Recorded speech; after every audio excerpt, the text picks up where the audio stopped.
Hello guys, my name is Auntie Roro. Welcome to your favorite family show, Ask Auntie Roro, and on this show I'll be answering all of your questions from different areas of life. I am so excited because this is February and February is the month of loving-diety. So throughout this month I will be answering loving-diety questions. So if you have any question on love that you would like me to tackle, you can send it to my email address as auntiroro1 at gmail.com.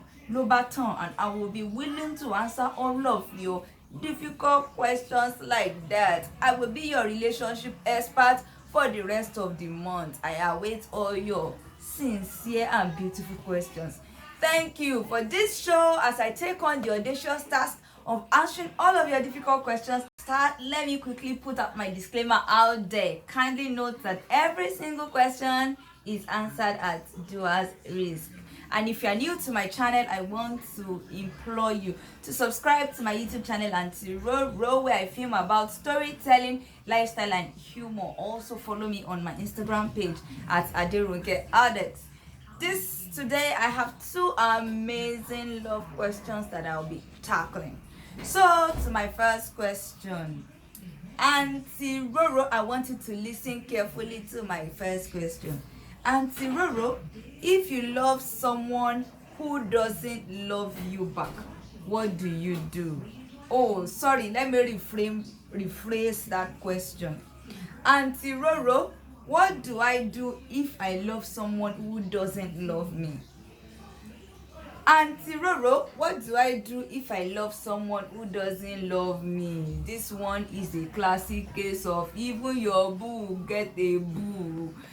Sometimes this life is funny like that. You are loving someone and that someone is loving somebody else. So the first thing we need to do in this case, I think, the first thing you need to do is to even establish how you know whether or not the bobo or the babe loves you. So you might, if you haven't already, strike up a conversation with him or her. This is me assuming that the person is available, because some of us, what we are looking for is not even in the market. How can you be finding McDonald's pizza in the ancient city of Ibadan that I grew up in?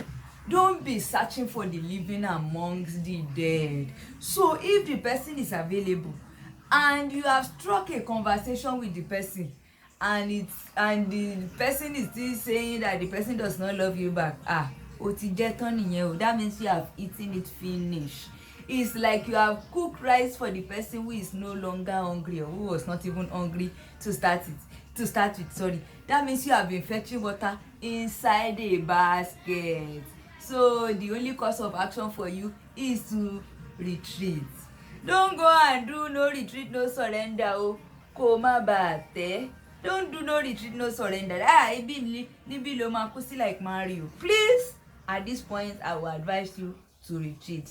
My honest opinion is that life is not that difficult. In fact, this is my own mantra in life. There is no singular person, animal, or thing that you must have.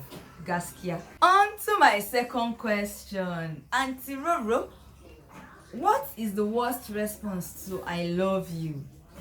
Auntie Roro, what is the worst response to I love you? That depends.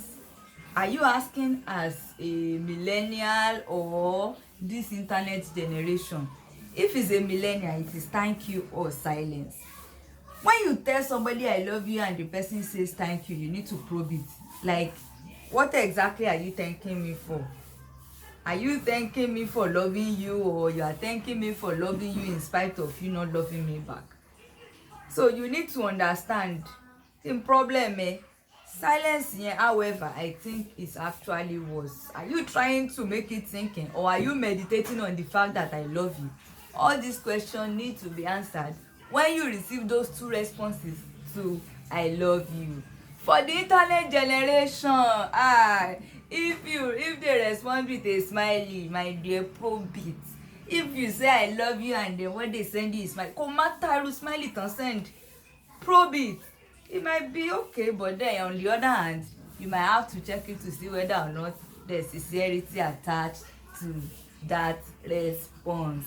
Love, I think, should be unconditional, and it should be without restriction. However, time and life investments in people should be intentional. This marks the end of Aunty Roro sessions for today. Let's meet again next week, Saturday by 8 p.m. for another sensational session with Aunty Roro. In case you have any question on love this February that you would like me to tackle, don't hesitate to send the question to auntiroro1@gmail.com, or you can just comment below if you are a shy person like me. Till we meet next week, I want you to enjoy the rest of your weekend. It might be, maybe you went for Owambe today, unlike me. I can't even remember the last time I went for Owambe. I need to change this 2021. I love you, and take good and excellent care of yourself. Bye.